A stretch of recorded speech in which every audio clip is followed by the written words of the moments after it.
Welcome to Creating Meaningful Learning Objectives.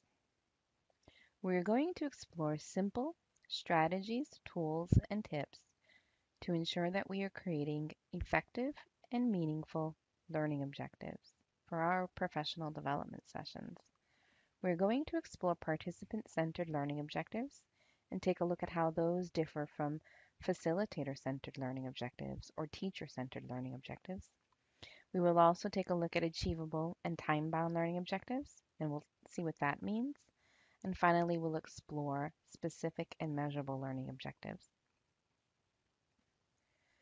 Let's start by taking a look at participant-centered learning objectives. Take a moment to review the learning objectives on the slide before you. Are these learning objectives participant-centered or trainer-centered? Are they focused on what the learner is going to learn or on what the teacher is going to teach? It probably didn't take you very long to see that these learning objectives are in fact teaching objectives. They highlight what the teacher or the facilitator or the trainer is going to do. They are not at all focused on what the learner, the student, or the participant is going to learn. We have to make sure that when we are creating learning objectives for our professional development sessions, that we are always focused on the outcomes of the learner. What is it that the learner is going to learn?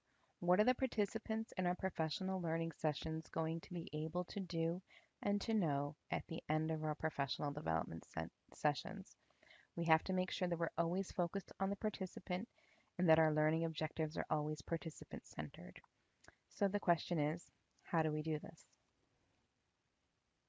One very simple strategy that we can use to ensure that we are creating meaningful learning objectives that are participant-centered is to always include the phrase, participants will be able to, within our learning objectives. By incorporating these simple words, participants will be able to, we are ensuring that we are focused on the learning outcomes for the participants and not the teaching outcomes for the facilitator. Let's take a look at this strategy in action a little bit. The table before you displays non-examples and examples of participant-centered learning objectives. The left-hand column displays what are in fact teaching objectives. Those are objectives for the teacher and are focused on what the teacher will be doing during the professional learning session. That's an example of what we don't want to do, what we don't want to include in our professional development plans. The examples on the right are rewritten with the phrase, participants will be able to. The examples on the right are completely focused on the learning outcomes for the participants and not at all focused on what the teacher or the facilitator or the trainer will be doing. It is very important when we create our professional development plans and our professional development sessions that we are always focused on what the participant will be doing, what the participant will be learning, and not on what the trainer will be training or teaching. Let's take a look at our second strategy for creating meaningful learning objectives, and that is creating achievable and time-bound objectives. If our learning objectives are not achievable for the given amount of time that we have with our participants, then they will not be effective. Take a look at the learning objectives on the slide before you.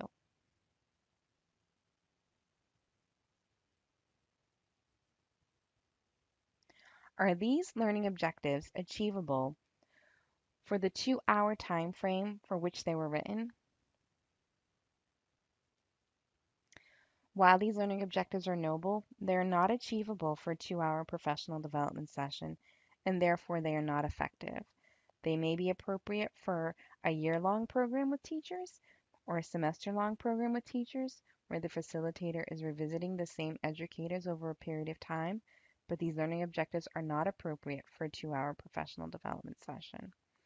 So how can we create learning objectives that are achievable given the amount of time that we have with our professional development participants? How can you create meaningful learning objectives that are both participant-centered and achievable within the given amount of time that you have with your professional development participants? One very simple strategy and tool that is also super effective is to build your learning objectives around the following phrase. At the end of the professional development session, participants will be able to, and then you can complete the sentence by filling out the knowledge and the skills that you would like your participants to know and to do at the end of your professional development session. Including this one very simple strategy ensures that you're already well on your way to creating meaningful learning objectives. Let's take a look at this strategy in action. The table before you shows some non-examples and examples of achievable and time-bound learning objectives. The non-examples on the left are very knowable learning objectives, but they are not appropriate nor effective for the 2-hour session for which they were created. The learning objectives on the right serve as examples of both participant-centered learning objectives and achievable learning objectives given the 2-hour session for which they were written. These learning objectives include the simple sentence starter. At the end of the professional development session, participants will be able to.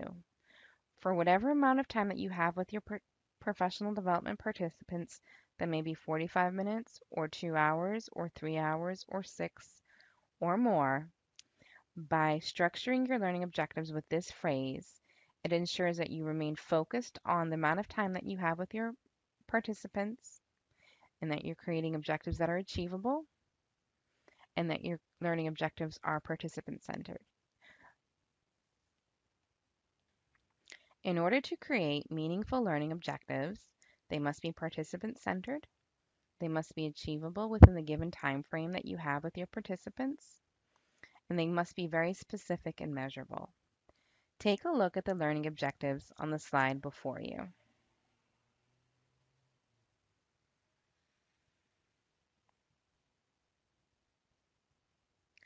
Do you think that these learning objectives are specific and measurable?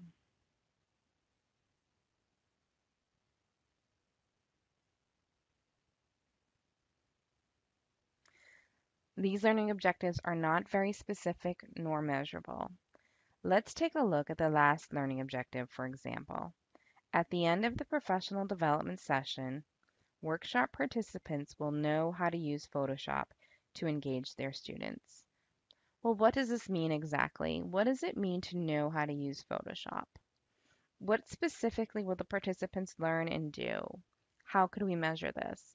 This is too vague. With all the capabilities and functionalities and the potential within Photoshop, we'll know how to use Photoshop is far too vague. It's not very measurable nor specific. And therefore, this learning objective is not at all effective nor meaningful. We have to strive to create specific and measurable learning objectives. So the question is, how do we do that exactly? One very simple strategy that you can incorporate when you are creating learning objectives to ensure that they are specific and measurable is just to reflect back to yourself and ask the question, can I easily assess my participants' progress toward the learning objective during and at the end of the professional development session? If you look at your learning objective and you find that you cannot easily assess your participants as they work toward achieving this objective, then your objective is not specific nor is it measurable, and you need to rewrite it. And again, included here on the slide are the same examples as in the previous slide of learning objectives that are very difficult to measure. They are not specific, they are not measurable, they will not lead to effective and meaningful learning objectives.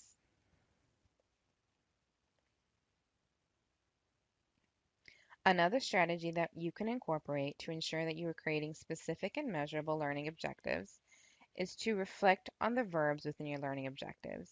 If you have verbs like to know, to understand, and to learn, your learning objectives are not going to be very easy to assess. They're not going to be very specific nor measurable, and it's worth taking the time to rewrite them. If you don't know who Bloom is or you don't know what Bloom's taxonomy is, please don't worry. You don't need to know anything about this for this course. If you'd like to learn more, you can do a quick search online and you will receive back a wealth of information about Bloom's taxonomy, Bloom, and Bloom taxonomy verbs. Bloom categorized verbs into different categories, and teachers often use these verbs when they're creating their learning objectives. And they often use these verbs in place of the words to know, to understand, and to learn. The list that we are providing before you is not a comprehensive list. There are other verbs out there. And you don't have to use Bloom's taxonomy. It's just one way to think about it. The point is you want to always revisit the verbs to know, to understand, and to learn. And in their place, choose a verb that's much easier to assess and to measure. The tables before you give you a head start with this. There in the left-hand column, there's a list of knowledge verbs that you can place instead of the verb to know. Instead of saying participants will know Photoshop, you can write in your learning objective, participants will identify 5 functionalities within Photoshop, including the layering tool, the cropping tool, etc., etc., etc. By changing your verbs from to know, to understand, and to learn to more specific verbs, like the ones included in the charts below, but not only these verbs, you're taking steps to making sure that your learning objectives are specific and measurable. This slide shows our strategy in action a little bit. The left-hand column shows learning objectives that are not specific and measurable. It is not very easy to assess the learning objectives in the left-hand column. The learning objectives in the right-hand column have been rewritten. The words learn, understand, and know have been replaced with much more specific learning objectives, learning verbs, that are easy to assess. Instead of learn, we say identify and apply to edit. Instead of understand, we reword and say to recognize and to successfully create. And instead of know, we rewrote it to say to recognize and use and to recreate. So it is important to break down your learning objectives, make the verb specific, and make the other details within your learning objectives specific as well. What are the functionalities that you're going to introduce? What is it exactly that your participants are going to be learning and doing? The more specific and detailed and measurable your learning objectives are, the easier it's going to be for you to create your learning path. We have reviewed some very simple strategies and tools to make sure that we are creating effective and meaningful learning objectives for our professional development sessions.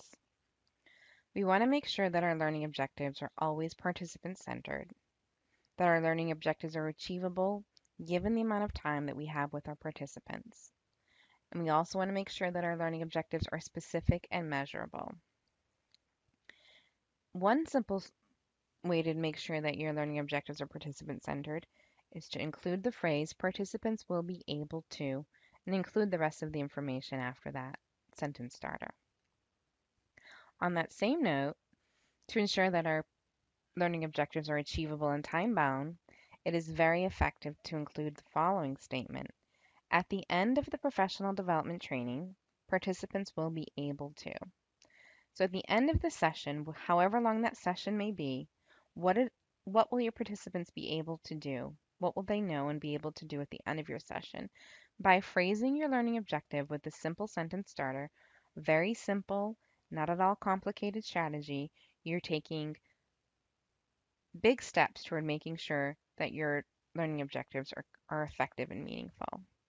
And lastly, but not the least important at all, we want to make sure that our learning objectives are measurable, and we can do this by asking ourselves, can I assess this learning objective during my professional development session and after the training? Is this an easy to assess learning objective? If your learning objective is not very easy to assess, you want to revisit it and you want to take a look at the learning verbs that you are including in your learning objectives.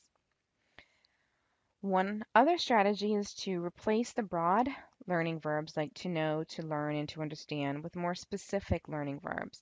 And you can take a look at Bloom's taxonomy to help you do this. And we gave you some simple verbs to start with this. It doesn't have to be complicated. None of these strategies have to be complicated. Creating meaningful and effective learning objectives can be quite easy if we apply these simple strategies and tools. The more effective and meaningful your learning objectives will be, the more effective and meaningful your professional development session will be. The learning objectives are the foundation for the entire professional development session. It's worth the time to make sure that they are structured and designed in the best way that you can make them. The effort that you put into your learning objectives will pay off for sure during the rest of your professional development session.